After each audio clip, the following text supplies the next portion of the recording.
What's up, you guys? Sean Ross Sapp here for the official Wrestling Inc. podcast alongside our co-hosts Raj Giri and Vince Russo. We had the WWE World Title Tournament continuing. We obviously had a big weekend in MMA, lots of stuff going on, but this Raw had a bit of a different type of main event tonight, headlined by a Divas promo. But we started out with Undertaker and Kane coming out and addressing the Wyatts, accepting the challenge, things of that nature. We had a couple of unusually small druids. I mean, these druids were like tiny. And Undertaker sent one to about the top of the arena before choke slamming him. Vince, what did you think of this opening segment, and how did they find druids that small? You know, Sean, I got to tell you, you know what it reminded me of? And Sean, this may be a little before your time, but I think Raj might know what I'm talking about. You know who those guys look like? Remember Mad Magazine, Spy versus Spy? I remember that. Yeah. Okay, see, I mean, that's like all I could think about. I just have to be honest with you. And listen, I am going to say some good things about this show. So, I mean, I'm going to. But I just have to say something about this segment. There's a couple of things. I mean, number one, with those druids and Spy versus Spy, it was so corny to me. I don't understand. Why wouldn't the Wyatts get heat on Taker and Kane going into the pay-per-view? I have no idea. That was the formula in wrestling since before I was born. That, you know, the heels get the heat on the baby faces. Then you go to the big match. The baby faces get their comeuppance.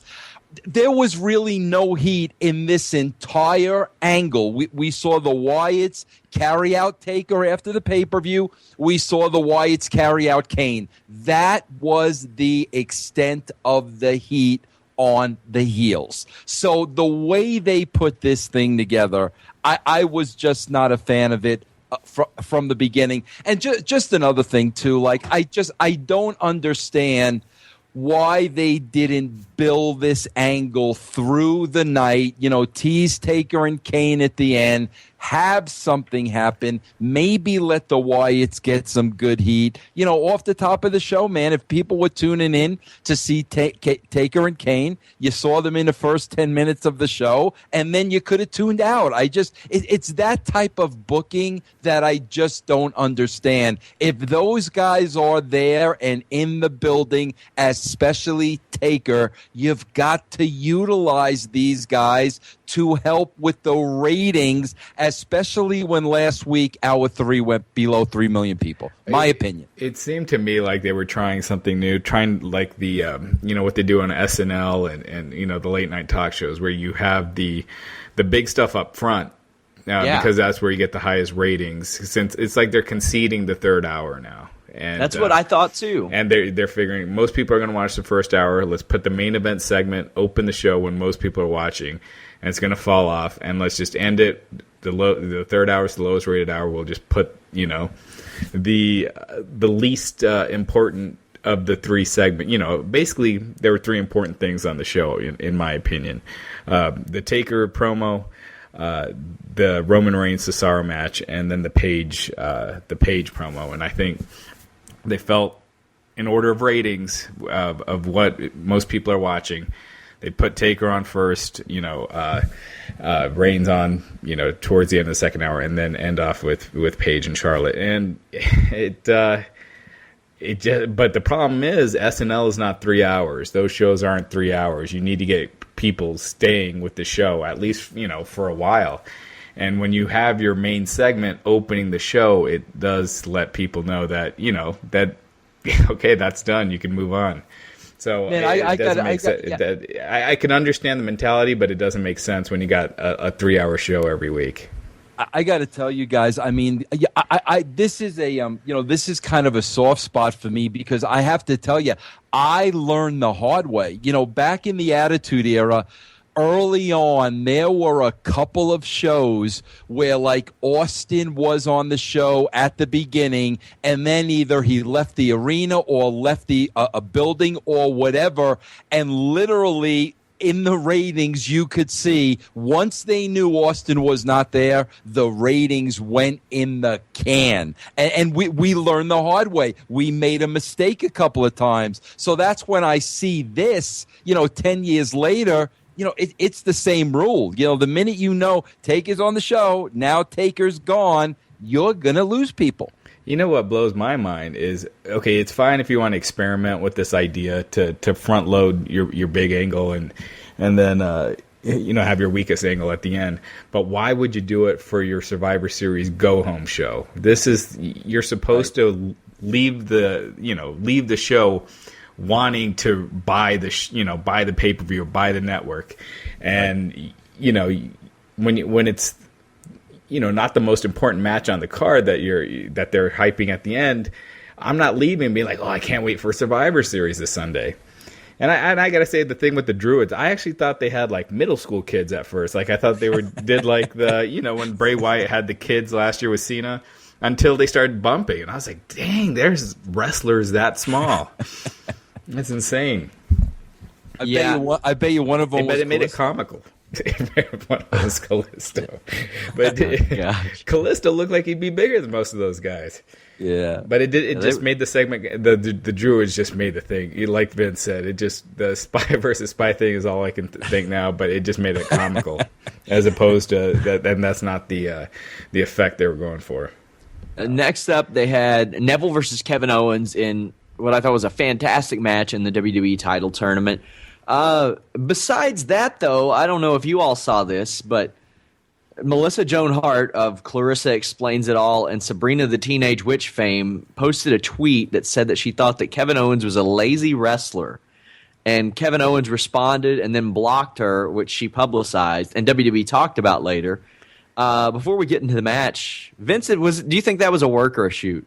I think it was an absolute shoot, and I'll tell you why, Sean. I have firsthand experience, and I'll tell you why. When Owens first came to the WWE, right, Sean, I went on this rant saying, you got to present the guy as a star. Vince McMahon himself taught me, if you want to be a star, you got to look like a star. So my point was, okay, this guy's a great worker and he's a great wrestler, but they did him no justice, the WWE, in the way they premiered him. So, basically, like, I was putting Owens over and I was putting the heat on the WWE. Like, you got to do better. You got to give better presentation when the guy first comes on the show. Guess what, bro? Owens blocked me.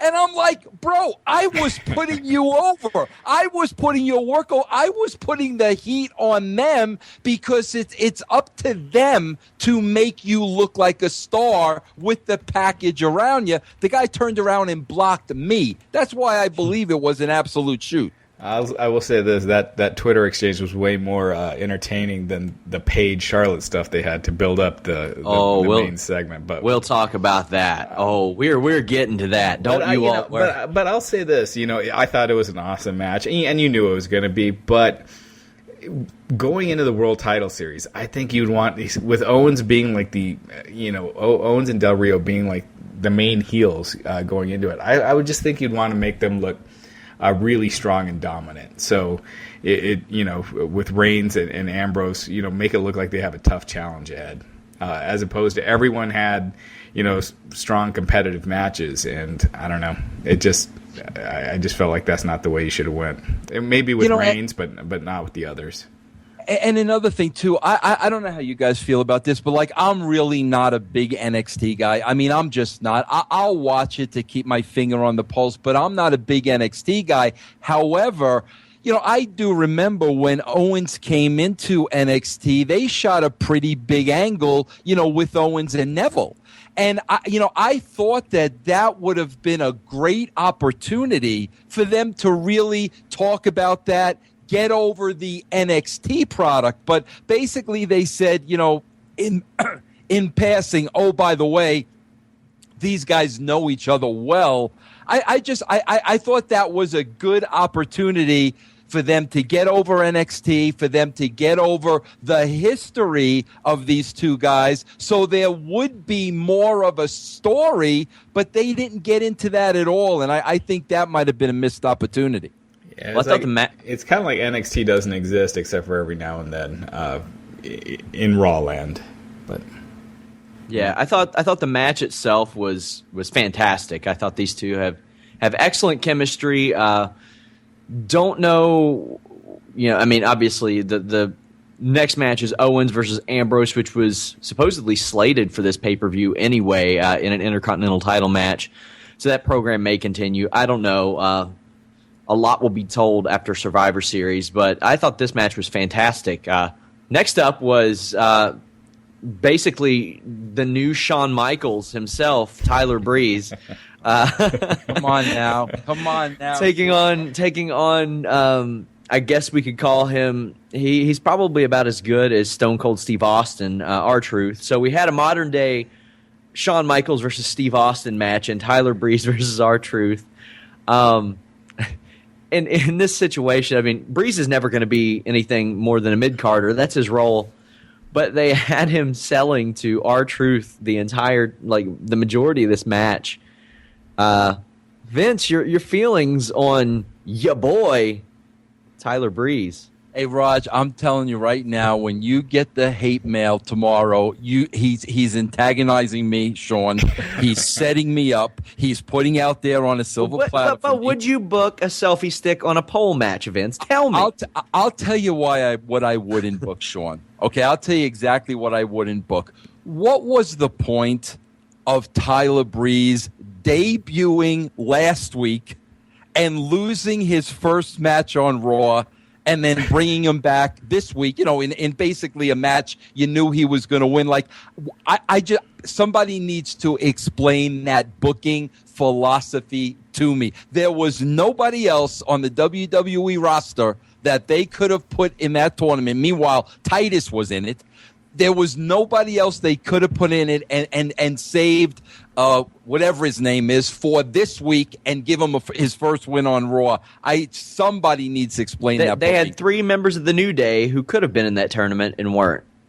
Yeah, I can't understand that for the life of me. And it's his. He's been feuding with Dolph Ziggler for about a month now, and just tonight he gets his first win on Raw, and didn't get an entrance.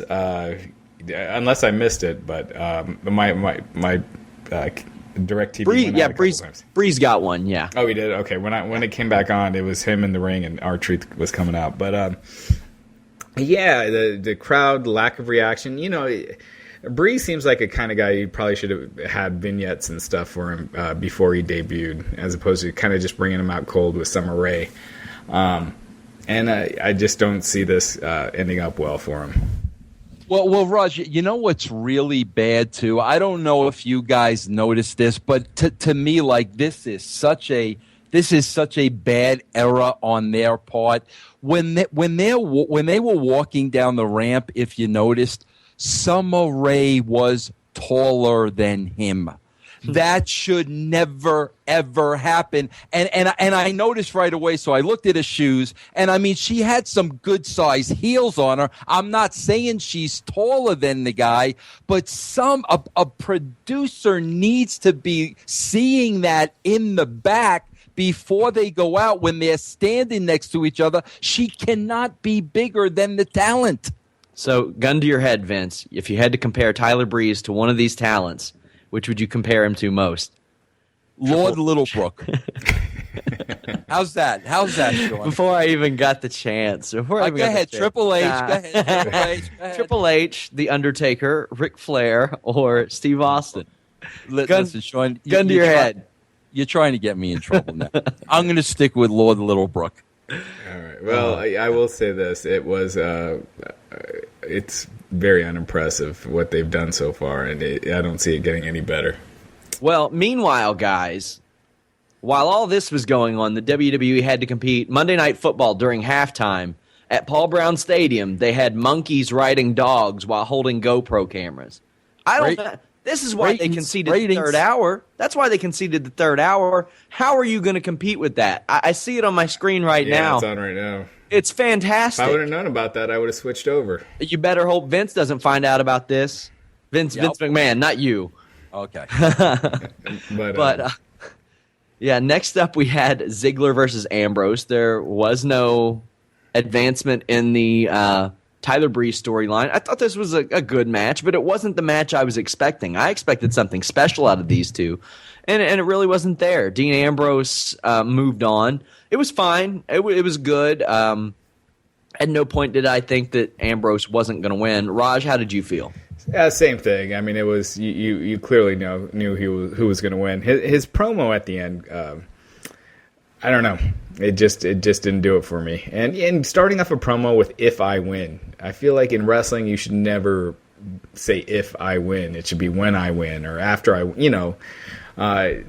It just sounds like he's doubting himself. And then he made a crack about having more action and less talking. But you haven't. I mean, this is the most wrestling you've had on Raw probably in its history.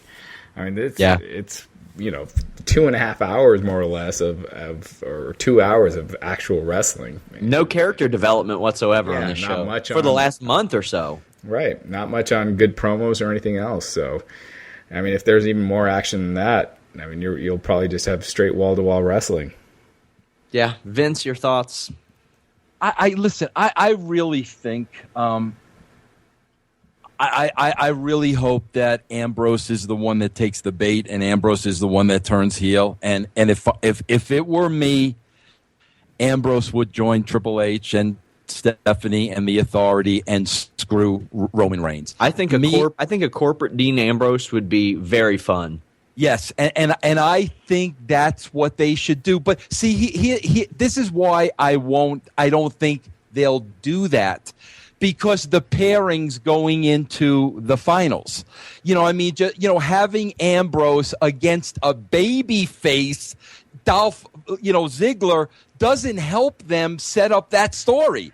They should have had him in there with the heel. He should have been getting his rear end kicked. He should have fought from beneath, to get more steam, behind Ambrose. But, you got Ziggler, who they love. You got Ambrose, who they love. So you completely split the audience. So that's why it will shock me if they do the Ambrose heel turn, only because if that's the route they go, I think they set it up miserably putting him in this match.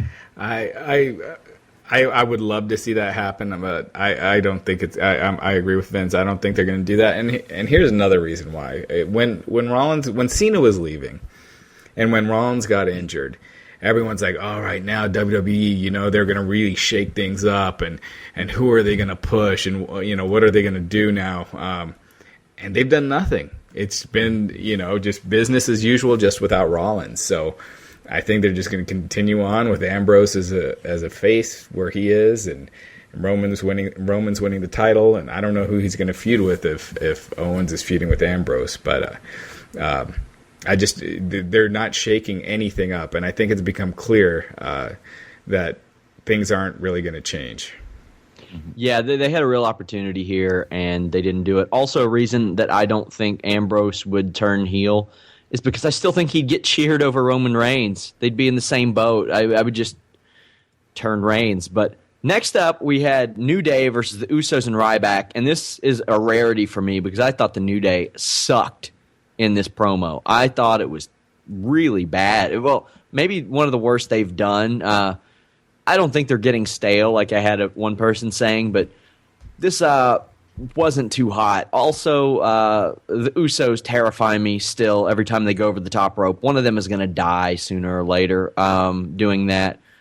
Ryback is what he is. I personally think that when they're short on heels, I thought when he portrayed that bully gimmick before he got hooked up with Paul Heyman, I thought he was entertaining, very entertaining, and it fit him really well to be a big dumb bully.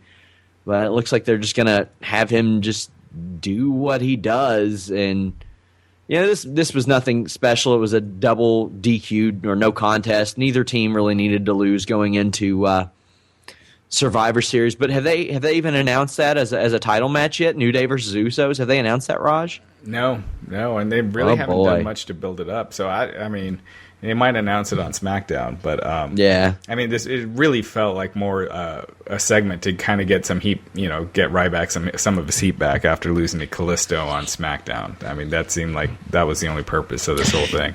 Yeah, and I thought that losing to Kalisto would have been the perfect time to make him that bully character. Him wanting revenge on a 160-pound wrestler after losing to him, I thought would have been good. Vince, any thoughts on these guys? Well, Sean, you hit the nail on the head. There's a couple things here I want to say. You hit the nail on the head.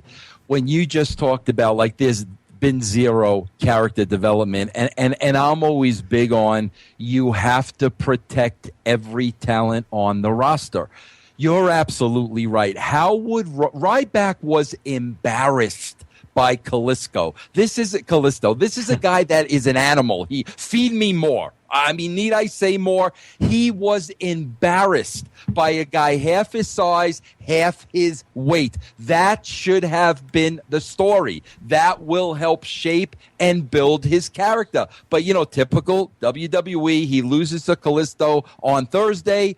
By Monday, we forget all about it and we move on. Sean, I think me personally, I think the New Day act is getting stale, and I'll tell you why. It's not on these guys, okay? But this isn't Ric Flair going out every week and cutting a different promo. This isn't Dusty Rhodes, going out and cutting his promo. These guys aren't capable of that type of a promo. They're entertaining, but we're starting to hear the same thing now on middle of the ramp over and over again. But again, let me make this clear. That is not on them. That is creative. Put them in vignettes in the back. Put them in different situations. Let's see the humor. Let's see the comedy in different situations. You keep bringing them out. They stop midway down the ramp. They cut their promo. It really is starting to get old, and that's not on these guys. They don't write the show. Traditional TV is moving away from a lot of Hollywood sets and going on location a lot more. You see shows like The Walking Dead or Breaking Bad. They're not on sets. They're on location because you don't want to see the same thing over and over and over and over. You don't want to see the same setting over and over and over. You change it up. And you talk about Fargo all the time. It's on location. Yep. It's you're at a criminal's house. I mean, I remember actually in the Attitude Era, you would see things backstage. You could almost visualize what the backstage area looked like. Sean, when you're a producer, when I was a producer, the first thing I did when I got to the building was I would scout out the entire building, and I would find locations that looked different, and I would find as many of them as I possibly could, because the idea was to put every vignette in a different location. Yeah. So, you're out of the arena and you're in someplace completely different. That was part of a producer's job. I don't know how or why all of this has been lost, but like you said, look at any TV show. That's how TV shows are made today. That they have to get with the times. Somebody's got to wake up over there. Yeah, I'll give it a little bit more time before I decide New Day's stale. Raj, what did you think? I agree that they're getting a little stale, I think, because they're doing the same, and it's, I mean, I agree with Vince 100% that they're doing the same thing in the same location, and they're entertaining, and yeah, they should be able to mix it up a little and try to do some different things, because always doing it from the ramp,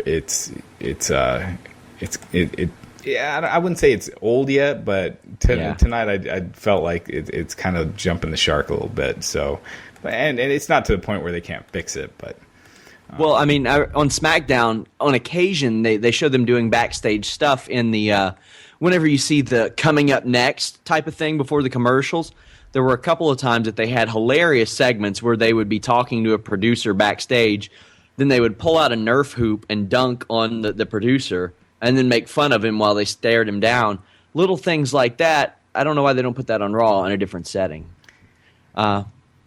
Next up, we had actually a couple of guys that Vince Russo does like, the Dudley Boys, taking on the Ascension.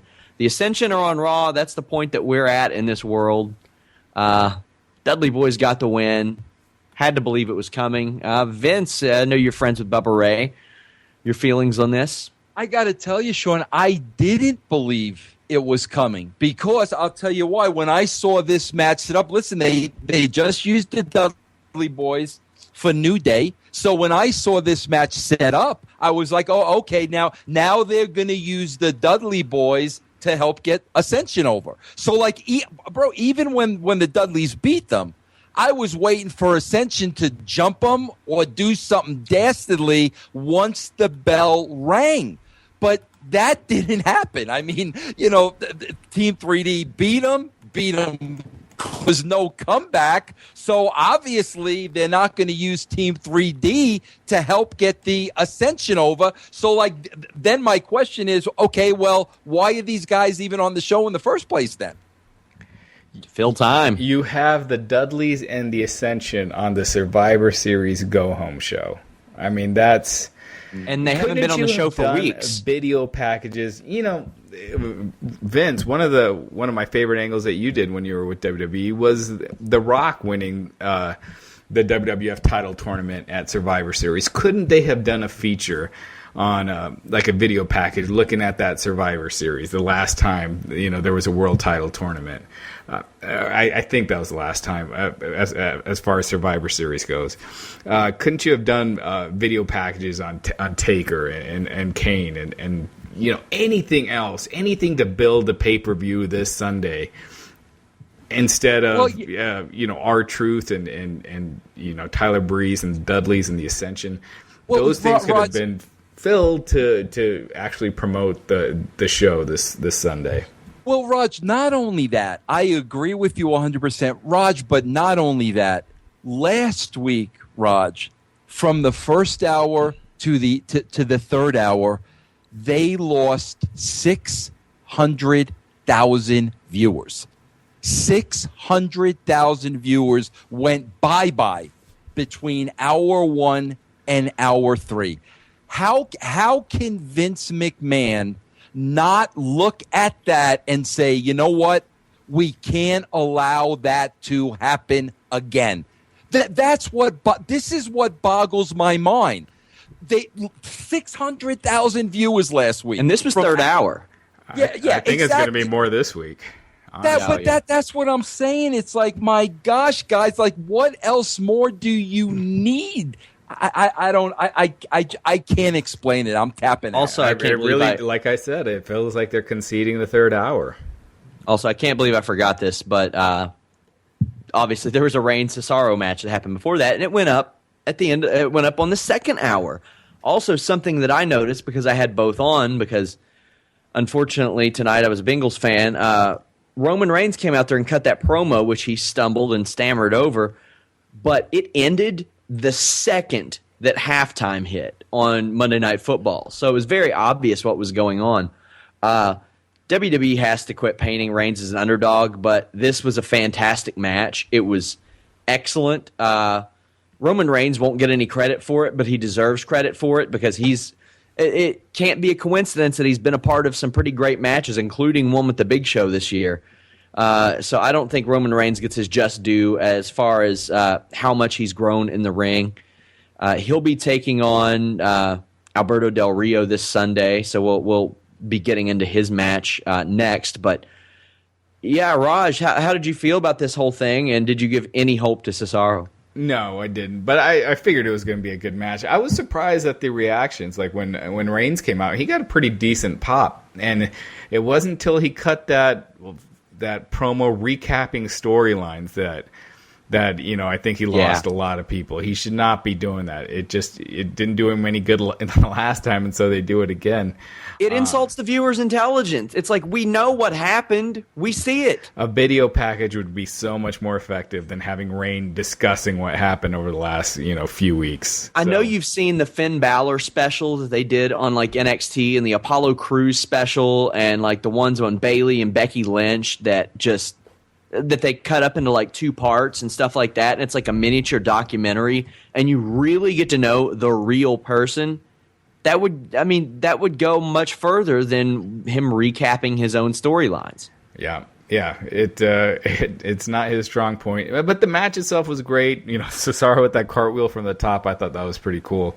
I was surprised the fans weren't that into Cesaro at the beginning, but as the match went on, they got more and more into it, and Reigns wasn't booed out the building when he won, so it was a good match, but again, the importance was lost, I felt like, but it was a fun match. Vince? Yeah, I like the fact that they gave him the mic, but they're giving him the wrong verbiage. And again, let's make it clear that's not on Roman Reigns. They're telling him exactly what to say. He's staying in his little shoebox and he's following orders. So that's not on him.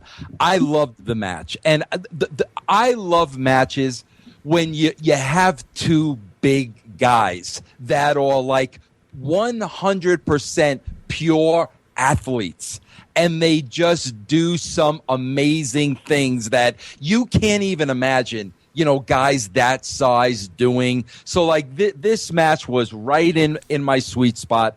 I really enjoyed the match. I thought it was a good match. Again, it was predictable that Reigns was going to go over, but I stayed with this match. I enjoyed the match. And, like I said, I like the fact that they gave him the mic, but at one point you're going to have to cut this guy loose and see what he can do. I feel like Michael Cole talking about all the title opportunities that Roman Reigns has and not winning it kind of gave away that, he's winning this Sunday. Yeah, I think so too. And it, like I've mentioned several times, they keep painting him as this underdog, and it's like, don't do that. You're hurting him. I see what they're trying to do, but it's the same thing they've done with Cena and forever. He's a giant athletic dude. Don't paint him like that. We're not so stupid as to believe that he's the underdog here. It's doing much more harm than good.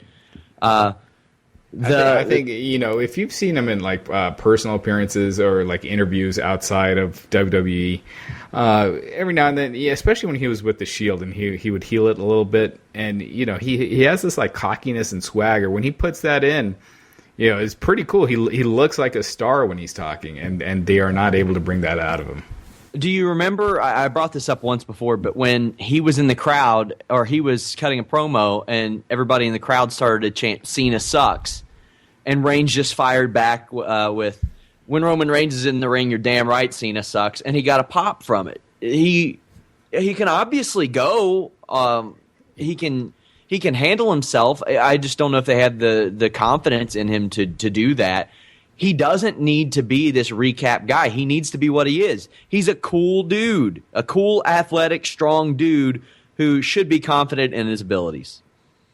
The main event, as it pertained to wrestling for the evening, was Alberto Del Rio versus Kalisto. Real quick, I did want to say something in the Dudleys match when JBL was talking about all the tag teams, in the Attitude Era, and when the Dudleys were around, and talking about Edge and Christian and the Hardys, and man, all that did was make you realize how bad the tag team division is right now and how bad it sucks.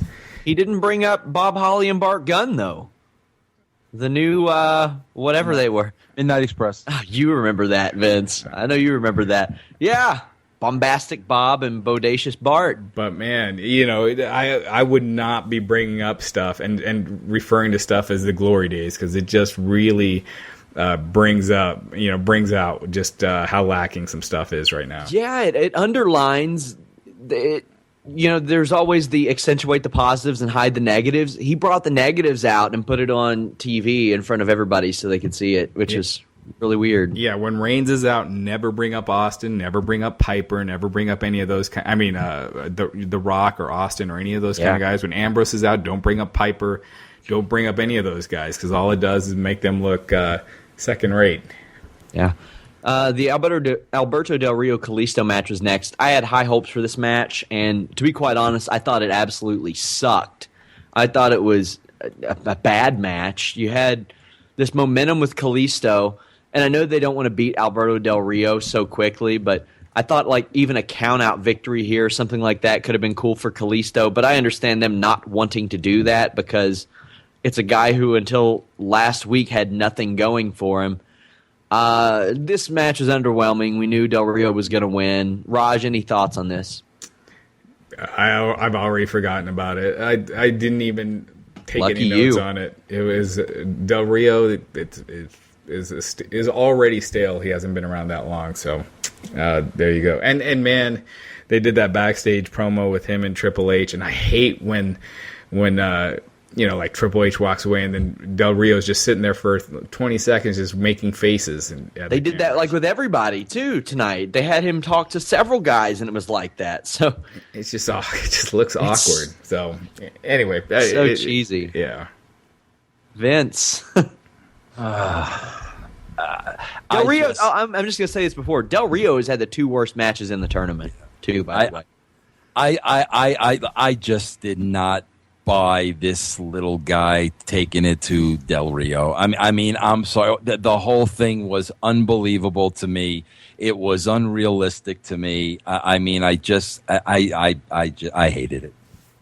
I think Kalisto is fine in that regard. I mean, he is what he is. He's a I don't want to say a modern day Rey Mysterio because he's nowhere on that level, but I'm sure they would like for him to be, but they're not willing to evidently. Shawn Michaels. Yeah, no, I would say more of a modern day. All right. Let's see. He's greatest wrestler of all time. He's none. He's got cool moves, but he's got no charisma. And yeah. And Ray, Right. you know. So what did they do, Raj? They did a little pre-tape with him in the back to show all the charisma that he had, Yeah. which is here's the unbelievable to me. This is a pre-tape, so like not only is it bad, but they saw it in advance and they knew it was bad, so they aired it anyway. Which just again, I go back to protecting the talent. That was awful when he spoke. It was pre-taped. Why would you air that? I agree. Yeah. It was bad. Kalisto, I've met him. He's a very nice person, but the way in which he's been presented, bad. The first night he showed up on Raw, fantastic. It was amazing. He impressed. He wowed the crowd. Ever since then, it's been fart noises nonstop. Not really his fault. They need to accentuate the positives, hide the negatives. Boy, they brought out a big-ass negative in this main event Divas promo, and I'm going to bury this thing because it sucked. I had somebody, when I mentioned main event Divas promo, but it's been the death slot for the ratings, somebody said to me, well, you're just finding a way to make it negative. No, I'm finding a way to make it honest, and now I see why it was in the ratings death slot, because they probably didn't want anybody to see this, pardon my language, this absolute horse shit that they put on TV. They exploited Reid Flair's death. Hard to believe that with the way that I've seen Ric Flair react to that he would have been okay with that. But, I'm not him. I don't know. I also get the feeling that as much as he wouldn't have been okay with that, he would be okay with doing absolutely anything to further his daughter's career. I don't think this furthered his daughter's career. I see what they're trying to do. They're trying to get some legitimate heat on this program. But if they want to do that, they got 26 guys in a room several times a week that could come up with something a little bit better than this, hopefully, because this was trash. This was a trash fire from beginning to end. Paige is good as a heel. I'll give her that. But, man, this made me incredibly uncomfortable. Vince, as a writer and just as a person, human being viewing this, how did you feel? Can I address a couple of things here, Sean? Not just Absolutely. that. Have at it.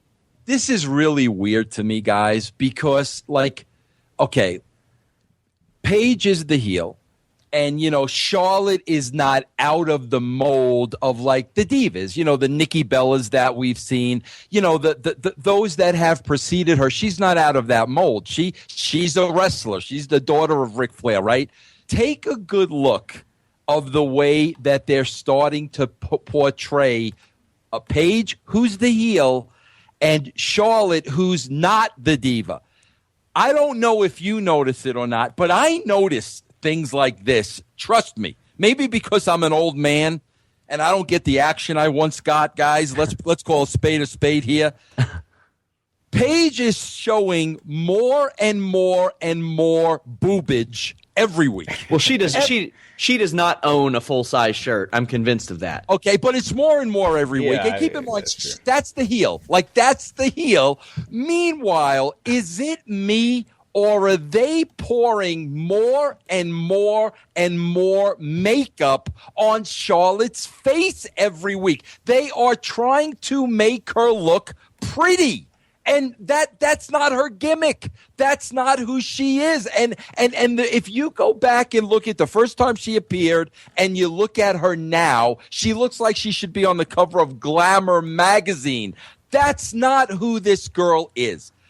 Oh, okay, first of all, they got to get away from the Ric Flair's daughter thing, or else she is forever going to be in the guy's shadow. They have to get away from that. But if that wasn't bad enough, Sean, like you said, to go to that Reid Flair stuff, I got to be honest with you guys. I interviewed Flair on my show about a month ago. And keep in mind, when I worked with Flair, it was the Reid Flair angle. I was working with Reid, and we did that for a long time. And there were things I wanted to discuss with Rick about that time. But I knew if I bring up Reid, it's going to tear him up. It's going to tear me up, because I remembered him when he was a little innocent kid. I don't think I could have asked the questions without me breaking down.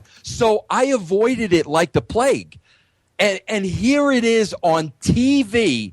They're bringing up the death of Reid Flair that has absolutely nothing whatsoever to do with the story.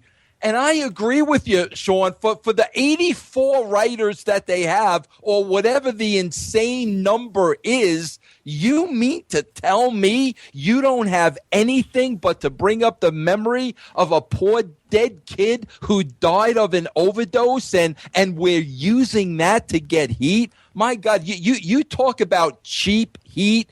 That was like the cheapest heat I might have ever seen in the wrestling business, and just so unnecessary. I don't know. I'll be honest with you. I don't know how Rick felt about it. I don't know how Charlotte performed it. I mean, don't get me wrong. A lot of these kids are young. They want to do everything they're told. They don't want to step out of line. But if I'm Charlotte and that's being presented to me, listen, man, whether my job is on the line or not, I'm throwing a red flag. That's personal. It was a tragedy the way the kid died. I don't think we need to bring it up in a wrestling angle. That's just my opinion. Yeah, it's different when they did it with Paul Bearer. I don't think they should have done it then either, but at least Bearer kind of died of, natural causes. This is a kid who died of a heroin overdose, and it's not someone that was, one of their talents. It's their younger, Flair's younger son and Charlotte's younger brother. So it's just dirty, but they do it all the time. I mean, I remember I almost stopped watching wrestling after Eddie Guerrero died, and they were using his death and, using it for storylines, and he had Big Show spitting on Eddie's, Eddie's lowrider when he came out, and it was just dirty. And you would think a company that's so caught up in their image and appealing to advertisers and being PG entertainment someone would stop and say, all right, it's just not needed. It doesn't do anything. This isn't going to make any effect on people buying Survivor Series. So why do it? It just makes you look cheap. It makes the company look cheap. And it's just, but at the same time, I wasn't surprised at all when it happened. God forbid Shane, Linda, Vince, Stephanie, or Triple H die in a car accident tomorrow. God forbid. No way that is exploited. There's no way. I don't think there's a damn chance in the world. Guys, I got to tell you, it hits so close to home with me, and this is like where I can't. Rick would have had to known about it because Charlotte would have had to say something to him. I doubt that he's at home watching the TV and she's going to allow her dad to see this thing unfold. But I have to tell you something from a story firsthand, and I guess this is why it just really rubbed me just so horribly. I remember when I was at TNA and Rick was at TNA, and I remember Rick was practically begging, Dixie Carter, Eric was there at the time and everything, begging them to give Reid a tryout. Take a look at Reid. Please, I'll bring him to TV because Rick knew his son was in trouble. He knew his son had a problem. He was doing everything to try to help his kid. I saw it firsthand, and it broke my heart back then because, we knew Reid had a problem. And we knew what Rick as a father was trying to do. And I remember that so vividly because it made me look at Rick like in a whole different light. I forgot all about the wrestler. And I saw a father that, loved his son with all his heart, knew the kid was in trouble, was trying to do everything he possibly could. Let me get him on the show. If I get him on the show and he's on, everything will be okay. I knew what he was trying to do. So that's when I see something like this, I'm like, you got to be kidding me. The poor kid that had nothing to do with anything. It's a tragedy. We're going to go down this road for no reason. But again, I don't understand a lot of things they do these days, and I really do. I try to put myself in their shoes and understand, but 90% of the time, I don't know what goes through their minds. Vince, I wanted to get your, of course, out of 5 rating, but before I do that, actually, go ahead and rate the show. I'm going to give it a little bit more because of the Reigns Cesaro match. I'll be honest with you. I enjoyed the match. I'm going to give it a little bit more because of that. I like the girls brawling at the end. I liked that. That looked real. That looked stiff. So, I've been giving it a 2. I'm going to give it a 3 this week. And also, I know you've worked with Billy Gunn quite a bit in the past. Yeah. He was fired this week based on a several-month-old drug test from a powerlifting competition. From what I understand, the coaches don't generally get tested, but because he failed out of the WWE and it came to light, he was fired. What were your thoughts when you heard this and your feelings about it? Again, it was something I was just very confused over. First of all, let me say this, okay? It sucks, Sean, when any wrestler loses their job because there are very few jobs in wrestling. I don't think I need to say that. When one of them lose their jobs, it's horrible. And listen, I've been in that position where, I've been out of work in wrestling and there's not too many places you can go. So like immediately I think of, Billy, he's got a wife, he's got a family. Where is he going to go? He's going to go to TNA and work for the next 2 weeks and then be out of a job again. So, immediately I fell for Billy, but here's what I really I can't wrap my mind around. This guy supposedly, I don't know any of this is fact. I don't think you guys do either. If you do, tell me. But supposedly he was doing powerlifting on the side. Evidently he enjoys doing that. Billy's a freaking unbelievable athlete. He fails a drug test for, powerlifting competition, but then they find out about it. And because he failed a drug test doing something on the side, he loses his job as a trainer at the facility. I don't know what one thing has to do with the other. Well, generally they don't even test their coaches, from what I understand. But it's because he failed that test. And boy, when I say he failed that test, he really failed that test. His testosterone levels were absurd. Yeah. But I hated to see this because I saw him on Tough Enough. I've seen him on Breaking Ground.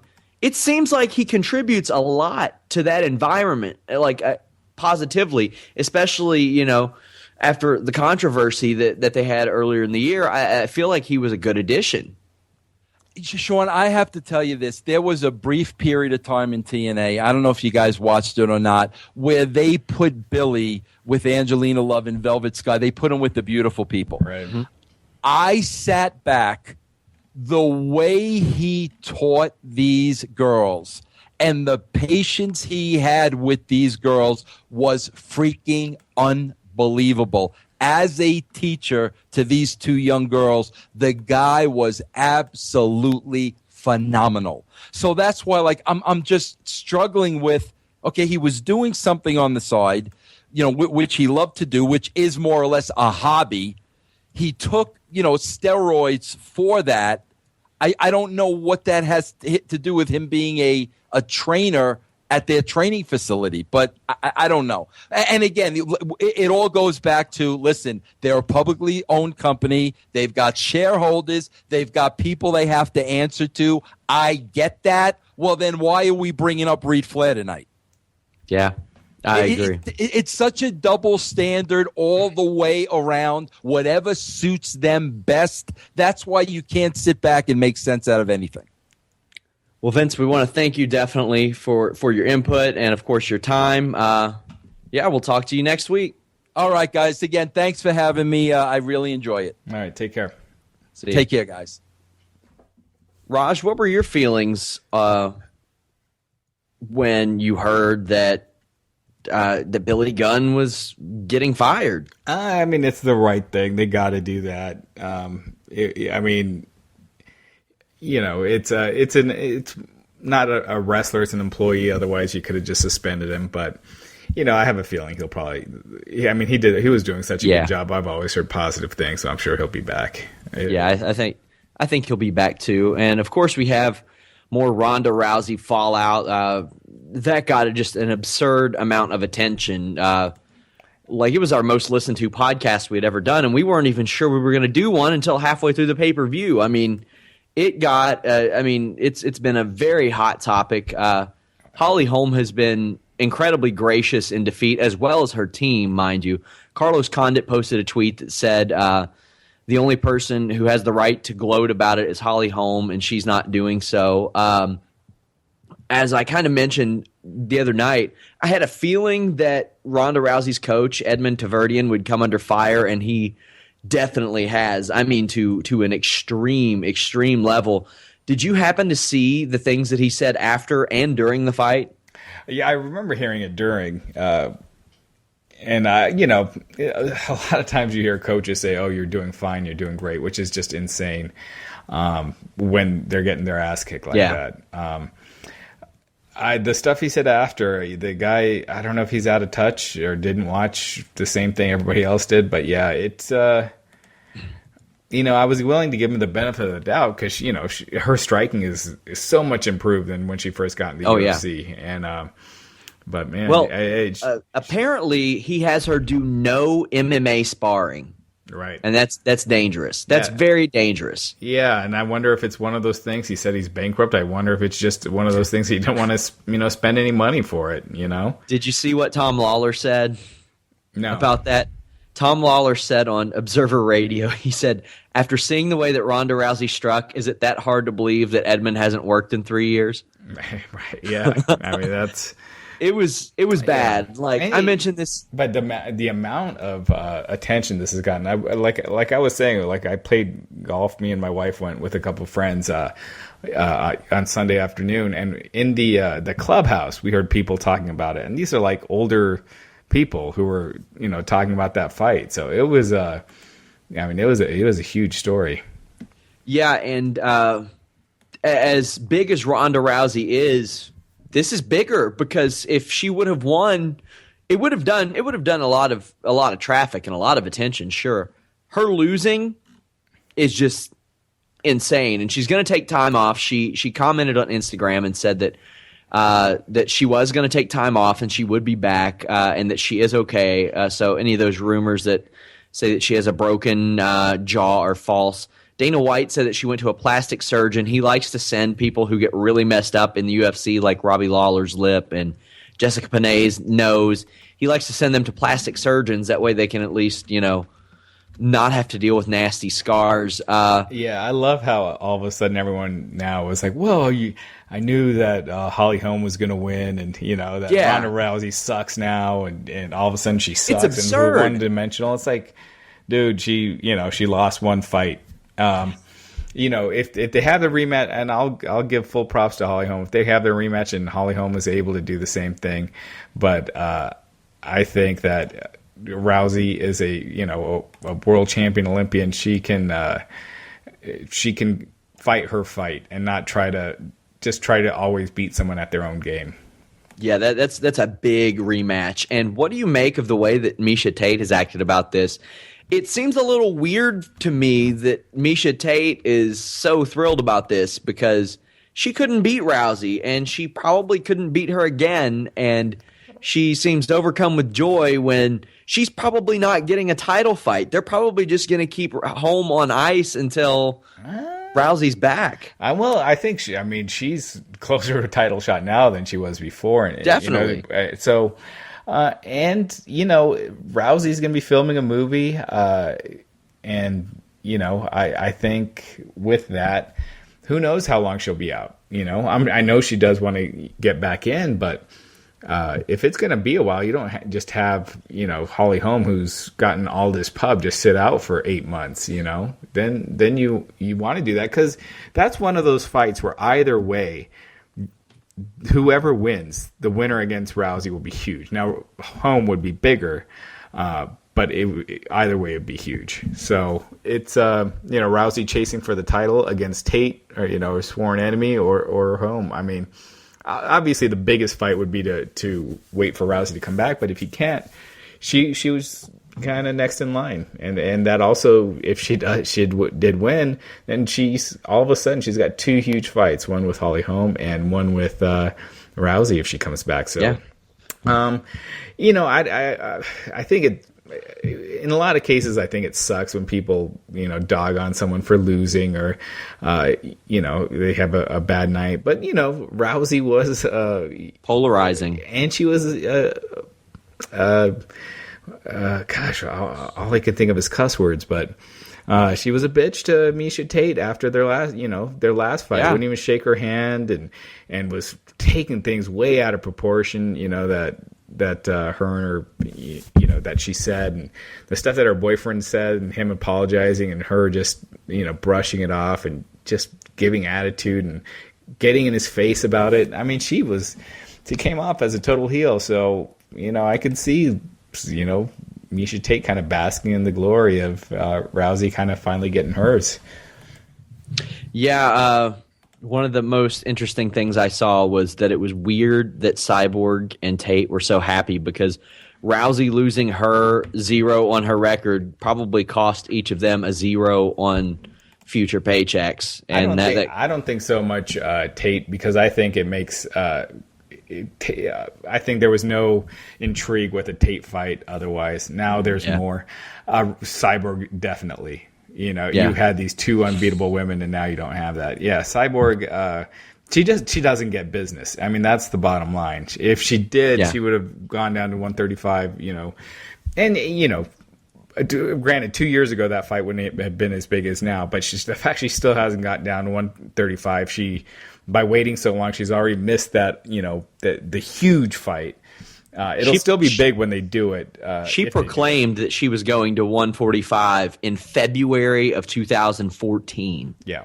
It's been a long time. Also, I see a lot of people saying, well, imagine what Cyborg would have done to her. Cyborg, I can tell you this from a technical perspective, is a much different striker than Holly Holm. Sure, she hits harder, but her style is a lot of get in close, push them up against the cage, and then unload with strikes.